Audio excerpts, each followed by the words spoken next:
నమస్తే, welcome to 4 sides TV.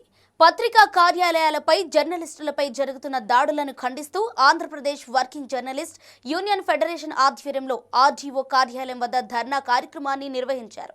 పత్రికా స్వేచ్ఛను కాపాడండి, మీడియాపై దాడులను అరికట్టండి అంటూ పాత్రికేయులు నినాదాలు చేశారు. ఈ సందర్భంగా యూనియన్ జిల్లా అధ్యక్షుడు భీమరశెట్టి వెంకటేష్ మాట్లాడుతూ రాష్ట్రంలో పత్రికలను అధికార పార్టీ వర్గాలు టార్గెట్ చేసుకుని వరుస దాడులకు పాల్పడుతున్నా ప్రభుత్వం చోద్యం చూస్తుండడం విచిత్రంగా ఉందని అన్నారు. ప్రజాస్వామ్యంలో ఫోర్త్ ఎస్టేట్ గా నిలబడే మీడియాపై దాడులు జరుగుతుండడం దురదృష్టకరం.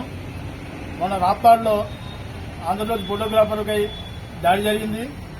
అలాగే నిన్న కర్నూలులో ఈనాడు కార్యాలయంపై దాడి జరిగింది. అలాగే ఆంధ్రజ్యోతి రిపోర్టరు, అదే కర్నూలు జిల్లాలో ఆంధ్రజ్యోతి రిపోర్టరు వీర రాజశేఖర్పై దాడులు జరిగింది.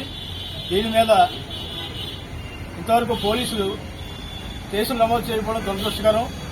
ప్రజాస్వామ్యాన్ని పరిరక్షించడంలో మీడియా కీలక పాత్ర అయినప్పుడు మీడియాకి సహకరించాల్సిన బాధ్యత ప్రభుత్వంపై ఉంది. రాష్ట్రంలో ఈరోజు ప్రభుత్వానికి ప్రజలకి మధ్య వారధిగా ఉంటూ అనేక సమస్యలు వెలుగులోకి తీస్తున్న వాస్తవాలను వెలుగులోకి తీసుకున్న పత్రికలపై, విలేకరులపై అదేవిధంగా దాడులు చేయడం చాలా దుర్మార్గం.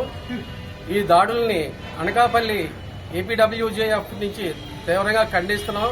ఇటువంటి దాడుల్ని జరగకుండా ప్రభుత్వం తగిన చర్యలు తీసుకోవాలని డిమాండ్ చేస్తున్నాం.